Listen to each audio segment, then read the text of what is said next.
Oi, boa tarde, boa tarde.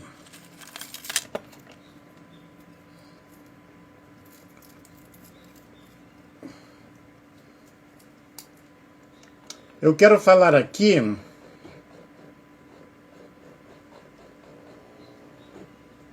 vamos ver aqui.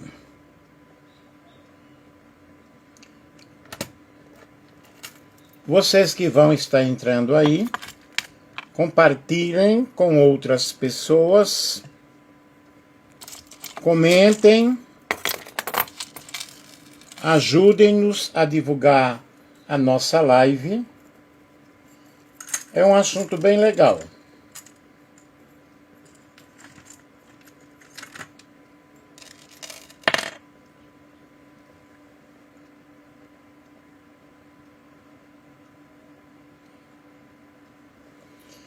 Convidem outras pessoas aí, compartilhem e convidem.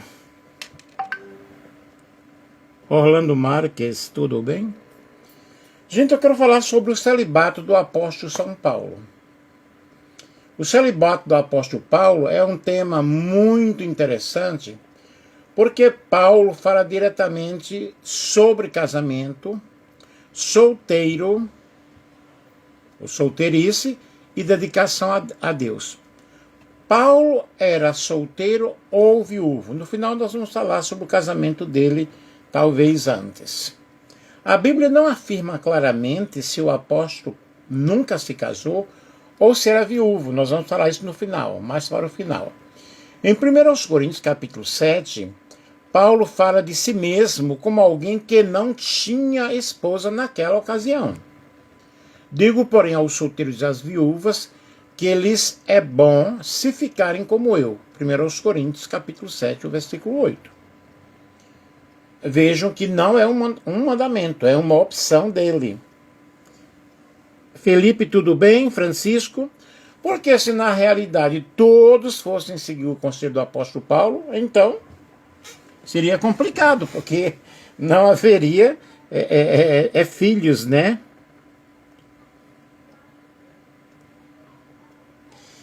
E por isso existem algumas interpretações.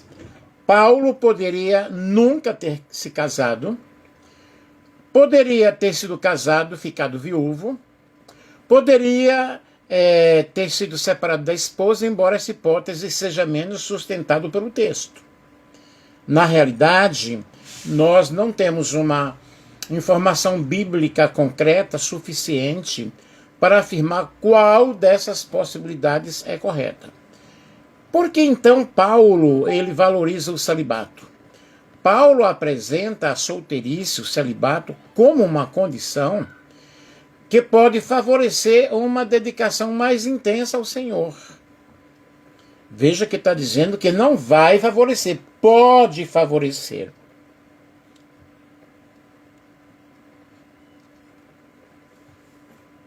Ele diz, o solteiro cuida das coisas do Senhor. Eu, em como agradar ao Senhor. Mas o que é casado cuida das coisas do mundo, em como de agradar a esposa. 1 Coríntios, capítulo 7, versículo 32 ao 33. É uma maneira dele ver, uma maneira dele explicar, né? Elza Pedroso, Maria das Dores, Manuel, Valdecir. Isso não significa que Paulo considerasse o casamento inferior ou pecaminoso. Pelo contrário, ele reconhece o casamento como legítimo. O ponto aqui é outro. O solteiro pode ter menos responsabilidades familiares e, portanto, maior liberdade para dedicar tempo e energia às obras de Deus. Isso quando esse solteiro é temente a Deus, né? Paulo mandava todos serem celibatários? Claro que não. Isso é muito importante. Paulo diz, quero que todos os homens sejam como eu mesmo, mas cada um tem de Deus o seu próprio dom. 1 Coríntios, capítulo 7, versículo 7. E aqui aparece uma ideia central. O celibato é apresentado como um dom, não como uma obrigação universal. E Paulo diz, observem, mas se não podem conter-se, casem-se, porque é melhor casar do que abrasar-se. 1 Coríntios capítulo 7 e o versículo 9. Portanto, para Paulo, o casamento e o celibato são caminhos diferentes. E a pessoa deve considerar sua própria condição diante de Deus. Vejamos aqui o sentido espiritual do celibato de Paulo. Muito obrigado a vocês que estão entrando aí. Boa tarde para todos. Podemos assim dizer, Paulo não apresenta o celibato simplesmente como não ter relações sexuais. Ele o apresenta como uma condição de liberdade para servir a Deus. A lógica é menos obrigações familiares, maior disponibilidade, maior dedicação ao ministério. Isso combina com a própria vida de Paulo, que enfrentou viagens, perseguições, prisões, perigos e enormes responsabilidades no anúncio do Evangelho. E existe uma frase muito forte no pensamento de Paulo: o solteiro cuida das coisas do Senhor em como há de agradar ao Senhor. 1 Coríntios, capítulo 7, versículo 32. Vejamos aqui um detalhe super importante. O celibato de Paulo não deve ser confundido automaticamente com o celibato sacerdotal obrigatório da Igreja Católica.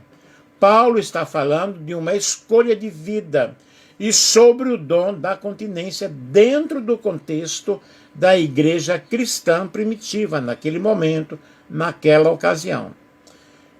Vejamos aqui o lado espiritual e energético do celibato de Paulo. Como a abstinência sexual poderia estar relacionada à concentração, à força interior, à oração, ao poder espiritual, quando fazemos uma leitura de 1 Coríntios, capítulo 7. Paulo fala de uma força que pode ser direcionada. Em 1 Coríntios 7:7, Paulo diz: cada um tem de Deus o seu próprio dom, um de uma maneira e outro de outra. E vejam que aqui ele coloca como dom. Ele coloca o celibatário como dom. Isso é fundamental. Para Paulo, a continência não é simplesmente não fazer sexo. É uma condição que pode permitir que a pessoa concentre sua vida em uma direção. E ele explica: o solteiro cuida das coisas do Senhor em como há de agradar ao Senhor. 1 Coríntios, capítulo 7, versículo 32. Podemos interpretar espiritualmente esse princípio como canalização da atenção. A energia que normalmente seria distribuída entre desejo, relacionamento, família, preocupações e responsabilidades pode ser direcionada para a oração, para a contemplação, para o serviço, para o estudo, para a missão e para uma disciplina interior. Há uma maior concentração porque o indivíduo tem tempo. O casado, ele vai realmente cuidar de outras coisas. Não significa que ele não faça isso. Significa que o solteiro subentende-se que deveria fazer muito mais e melhor. A abstinência pode aumentar a concentração. Aqui precisamos fazer uma distinção. Boa tarde a todos vocês, irmã Tereza, Genivaldo, Domingo Mendonça. Que Deus abençoe. A Bíblia, aqui precisamos fazer uma distinção. A Bíblia não diz que sexo retira a quantidade física de energia espiritual. Entretanto, Paulo reconhece que o desejo sexual pode ocupar a mente e que o casamento traz responsabilidades legítimas. Paulo não está dizendo que o sexo é pecado, jamais. E foi algo que Deus colocou em nós, né? Algo totalmente biológico. Por isso, ele afirma que o casado precisa cuidar também das coisas do cônjuge, enquanto o solteiro pode dedicar-se mais inteiramente ao Senhor. E aqui nós podemos falar de uma economia da atenção. Quanto menos a pessoa é puxada por determinadas necessidades e preocupações, mais profundamente ele pode concentrar-se em uma prática espiritual. É parecido com alguém que deseja jejuar. Não significa que a comida seja má. Significa que durante determinado período a pessoa abre espaço para outra finalidade. Vamos falar um pouquinho aqui sobre o desejo sexual e o domínio próprio. A outra dimensão muito importante. Paulo não ensina simplesmente a reprimir o desejo. Ele fala do domínio próprio. Chico, tudo bem? Vitória, Antônio, Lucas. Em 1 Coríntios, capítulo 7, versículo 9, não se podem conter se casem-se, porque é melhor casar do que abrasar-se. Isso mostra-nos que o apóstolo Paulo conhecia o desejo da força sexual. Ou seja, ele reconhecia a força do desejo sexual. O objetivo não é criar uma guerra contra o próprio corpo, a questão é quem governa quem. O desejo governa a pessoa, ou a pessoa consegue direcionar seus desejos de acordo com aquilo que considera a sua vocação. Essa é uma questão profundamente espiritual. Vejamos o celibato como concentração da vontade. Podemos enxergar o processo dessa maneira: desejo, consciência, domínio próprio, direcionamento e propósito. Em uma leitura espiritual, o celibato pode funcionar como uma espécie de disciplina da vontade. Eliseu, boa tarde. Lucas Lemos, boa tarde. A pessoa sente o desejo, mas não precisa obedecer imediatamente ao desejo. Ela aprende, eu sinto, mas não sou obrigado a seguir aquilo que eu sinto. Por quê? Há um domínio próprio. Isso pode fortalecer a capacidade de oração, de concentração, de autocontrole. E essa ideia combina muito com a espiritualidade cristã do apóstolo Paulo, que valoriza o domínio próprio como fruto do Espírito. Mas isso não é somente para o sexo, para outras coisas. O que seria o poder espiritual? Se usarmos a expressão poder espiritual em sentido bíblico, eu evitaria entendê-la como uma espécie de energia mágica acumulada pela abstinência. Para Paulo, o poder espiritual está muito mais relacionado à ação do Espírito Santo, à fé, à oração, à disciplina, à transformação interior e à capacidade de servir. Portanto, não tenho relações sexuais, acumulo uma energia sobrenatural. Não é isso. Seria mais próximo de não estou dividido por determinados desejos e responsabilidades, consigo dedicar mais inteiramente minha vontade ao propósito espiritual. Essa diferença é muito importante. Paulo transformava desejo em missão. Aqui está talvez a parte mais profunda.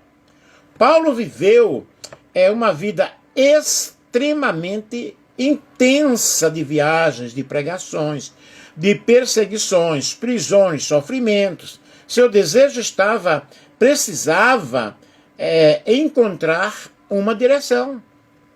Em vez de simplesmente tentar eliminar o desejo, viu, Beto? Podemos interpretar sua vida como uma transformação da energia interior em missão. Uma leitura espiritual poderia ser energia sexual, não necessariamente descarga, disciplina, concentração, oração, serviço e missão. Seja bem-vindo, Oswaldo, Saudino. E existe um ponto ainda mais profundo.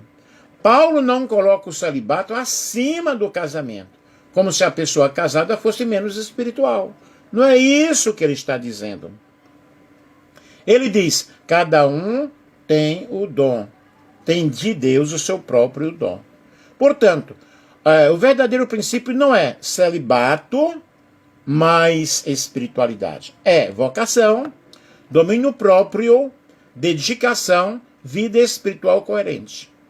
Para algumas pessoas, o casamento pode ser o caminho pelo qual desenvolvem amor, responsabilidade, paciência e serviço. Para outras, a vida celibatária pode permitir uma dedicação extraordinária à oração e à missão. Em uma frase, se eu tivesse que resumir o sentido energético e espiritual de 1 Coríntios capítulo 7, seria: Paulo nos ensina que o desejo sexual é uma energia má.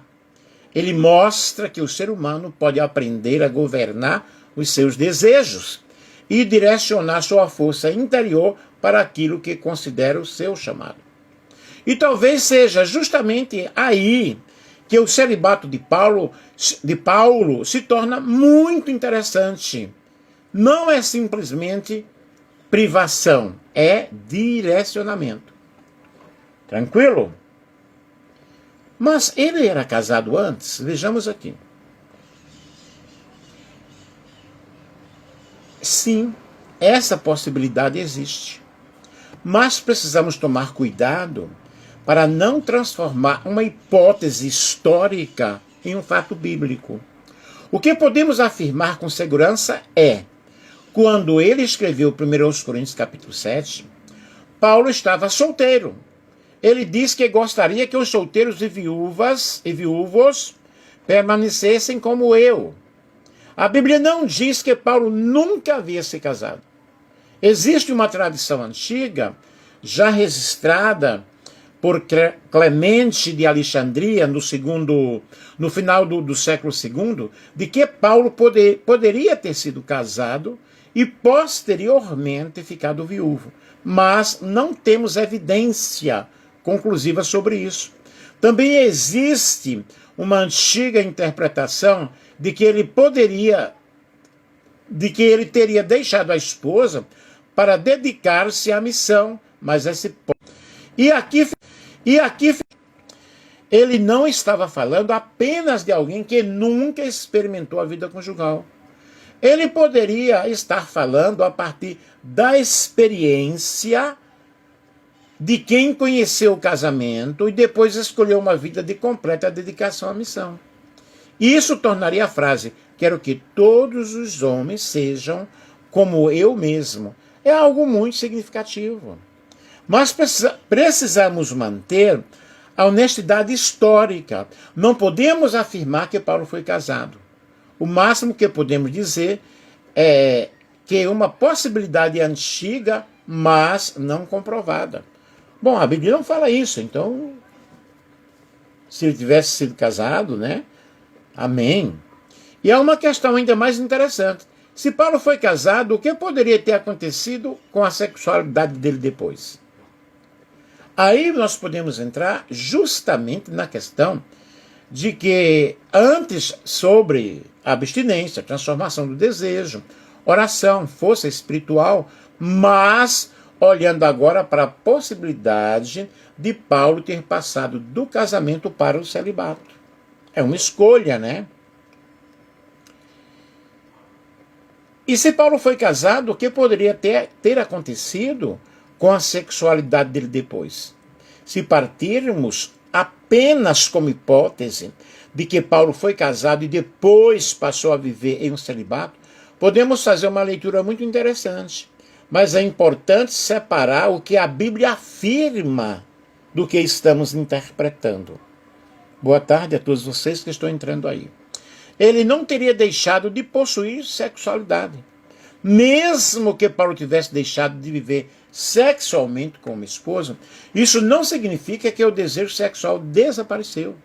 Celibato não é ausência de sexualidade. É, sobretudo, uma decisão de não expressá-la sexualmente. Se alguém pode fazer isso, porque sexo não é pecado. É pecado quando foge aos padrões de Deus. Pastor J.P. Silva, tudo bem? O senhor quer falar alguma coisa sobre isso?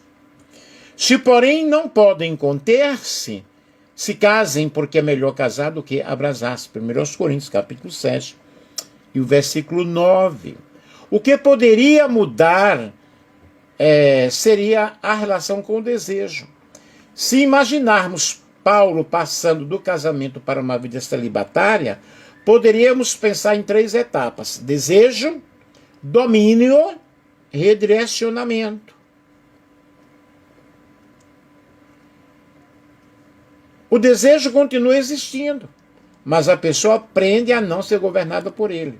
Nesse sentido, o celibato poderia produzir uma experiência de maior vigilância interior, perceber o desejo, suportar sua presença e escolher conscientemente onde colocar a sua atenção. A energia sexual poderia ser direcionada. Aqui entramos numa interpretação espiritual, mas não numa afirmação explícita de Paulo. Algumas tradições espirituais entendem a sexualidade como uma força vital para ser sublimada, isto é, não descarregada sexualmente, mas canalizada pela oração, criatividade, estudo, serviço e missão. No caso de Paulo, isso poderia ser representado assim: desejo sexual, autocontrole, concentração da mente, oração e missão e serviço espiritual. Mas eu faria uma ressalva importante. Observem bem. Paulo não ensina que o sêmen ou energia sexual se transforma literalmente em poder espiritual.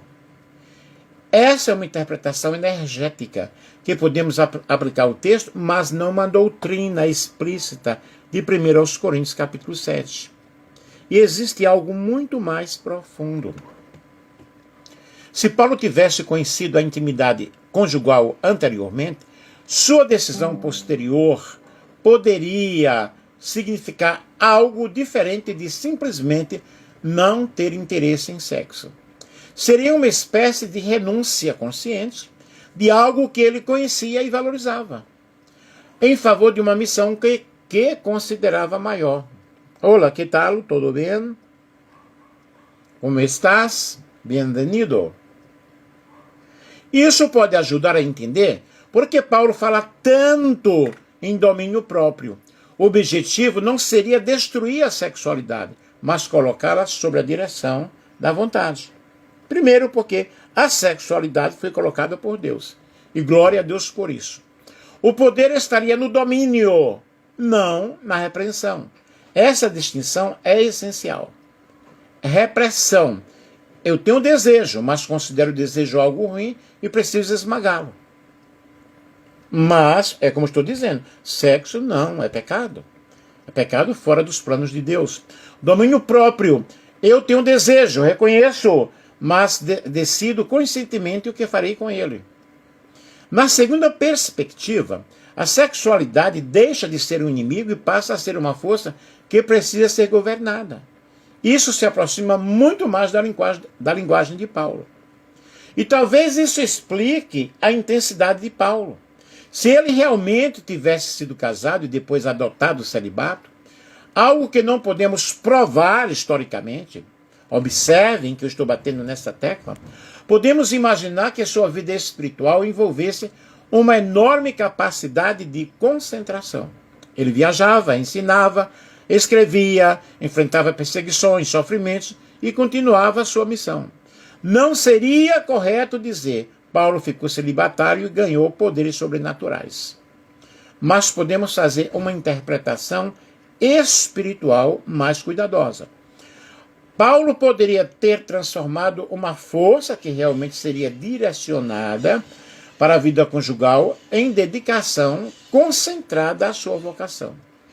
Isso nos leva a uma pergunta muito interessante. O que Paulo queria dizer quando afirmou que esmurrava o meu corpo e o reduzia à escravidão? 1 Coríntios capítulo 9, versículo 27. Essa passagem pode esclarecer bastante entre sexualidade, disciplina do corpo, desejo e poder espiritual na experiência de Paulo. Né? E veja bem,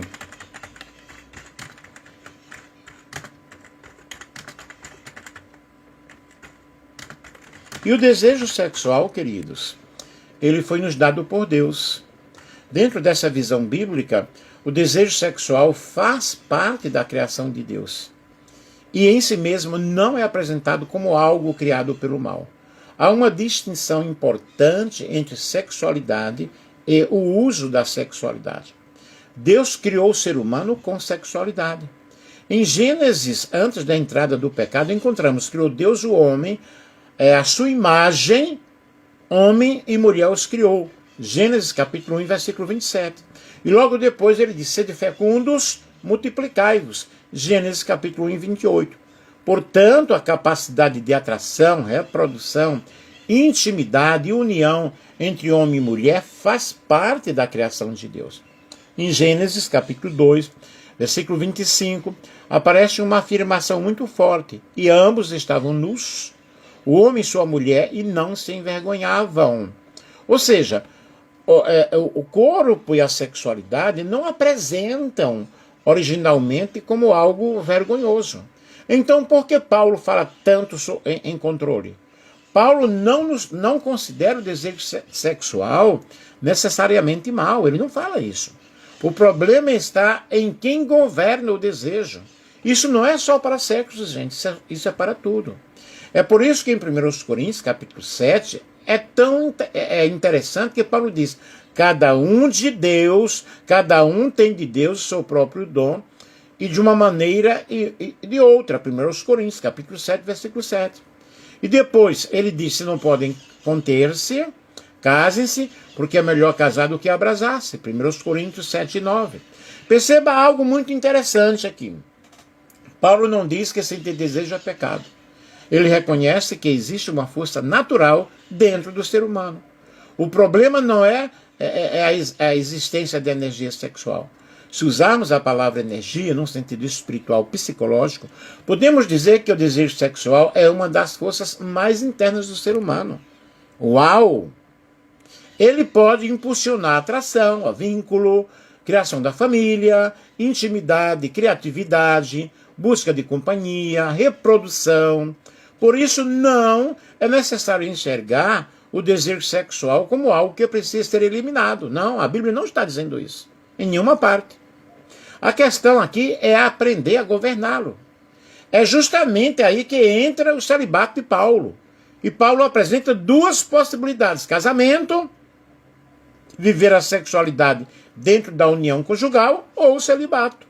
Renunciar à expressão sexual para dedicar-se mais intensamente ao Senhor. Ele não diz que uma pessoa celibatária é automaticamente mais santa. O que muda é para onde a pessoa direciona sua força e sua atenção.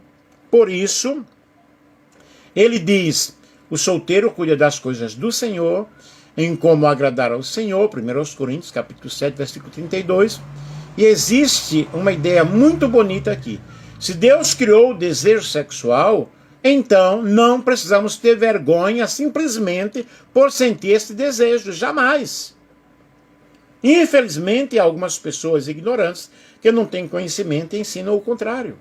E podemos aprender a dizer, existe desejo em mim.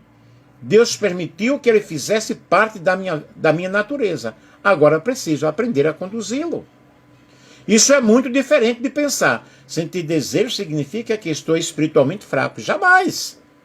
Não necessariamente, não é isso. Sentir não é o mesmo que agir. A maturidade espiritual está justamente na capacidade de perceber o desejo sem permitir que ele governe automaticamente suas decisões.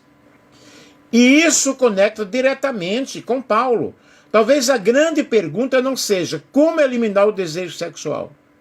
Porque eu não posso eliminar o desejo sexual. Mas como transformar uma força que Deus colocou em mim em algo que esteja de acordo com o meu propósito. Para uma pessoa casada, isso não pode significar... Para uma pessoa casada, isso pode significar amor, intimidade, fidelidade e geração da vida. Para alguém que recebeu o dom do celibato, pode significar oração, serviço, concentração, missão e dedicação espiritual.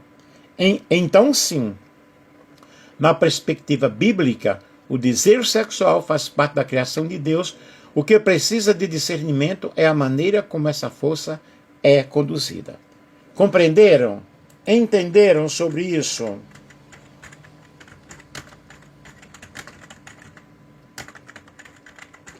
Tranquilo aí? Conclusão sobre sexualidade, celibato e força espiritual. O desejo sexual faz parte da natureza humana criada por Deus. A Bíblia não apresenta a sexualidade em sua origem como algo sujo ou vergonhoso. O próprio Deus criou o homem e a mulher, o corpo, a atração, a intimidade e a capacidade de procriação. Por isso, sentir o desejo sexual não significa estar distante de Deus. Não foi o meu objetivo aqui, não foi o meu ensino. O desejo é uma força natural.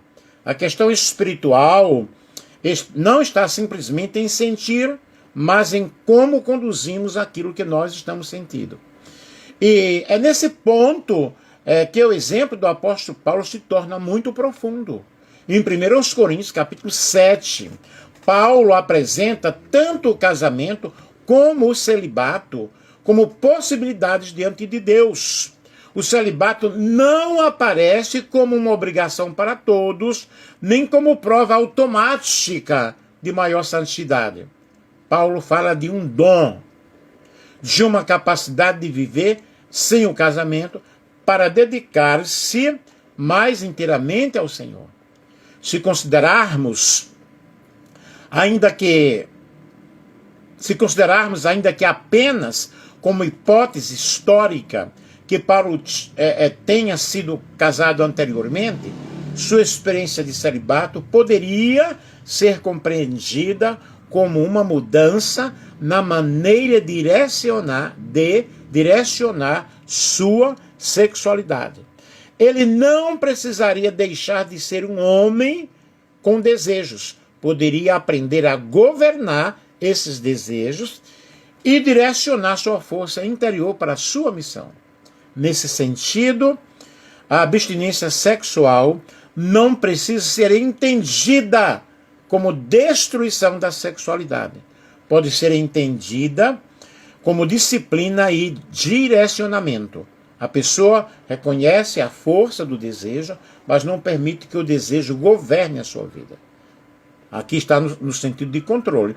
E podemos resumir o princípio desta maneira: desejo, consciência, domínio próprio, direcionamento e propósito.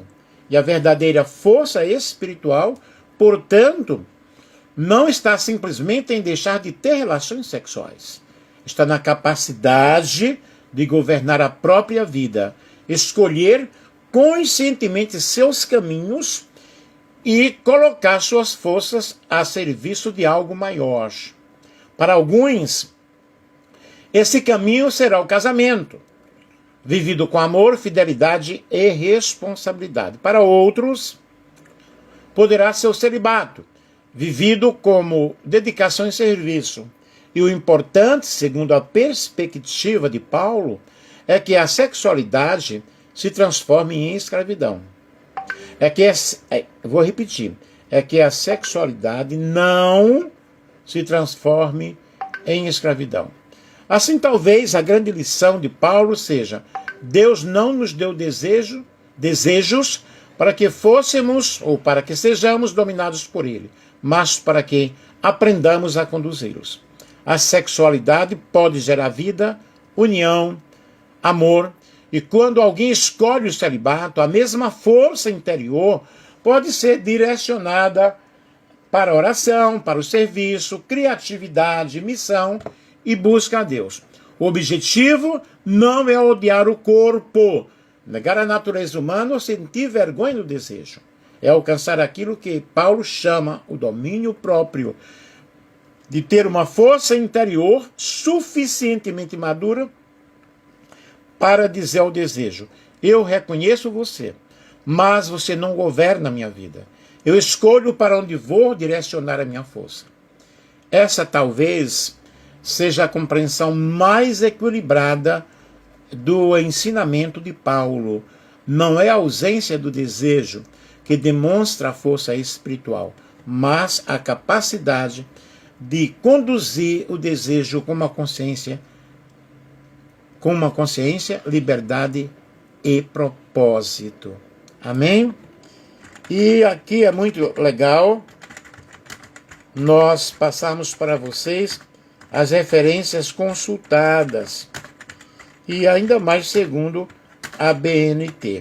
Sempre eu passo para vocês onde eu pesquiso, onde eu busco. Bíblia Sagrada, ao meio da Revista Corrigida, 1 Coríntios capítulo 7, né? Conselhos sobre casamento e celibato, Bíblia Online. Bíblia Online, 1 Coríntios 7, 1 ao 40, ao meio de Corrigida. Várias passagens bíblicas, Gênesis 1, 27 e 28, que é a criação do homem e da mulher e fecundidade. Gênesis 2, 24 ao 25, a união conjugal e a ausência de vergonha diante da nudez. 1 Coríntios, capítulo 6, versículo 12 ao 20, corpo, sexualidade e santidade. 1 Coríntios, capítulo 7, versículo 1 ao 9, só um momento, versículos 1 ao 9, casamento, desejo sexual, abstinência e domínio próprio.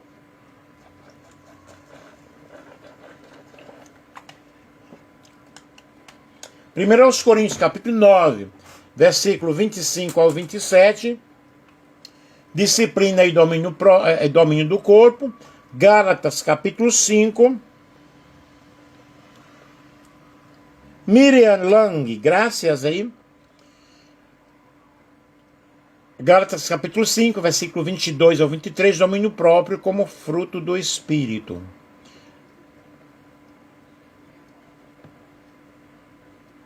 No caso aqui, uma observação, Paulo foi casado, isso é uma hipótese ou tradição histórica, ok? Não como fato comprovado pela Bíblia. O texto permite que Paulo estava solteiro quando escreveu 1 Coríntios capítulo 7, também não informa que ele foi casado anteriormente. Tranquilo? Eu espero ter contribuído convosco de uma forma maravilhosa, segundo eu fiz aqui esse relato, essa pesquisa, que também aprendi muito, e que você possa aí usufruir desse, tenha sido realmente algo muito proveitoso para a tua vida, ok? Um abraço muito grande, Delfino, que Deus te abençoe, ok? E sextou, né, gente? Um beijão para todos vocês.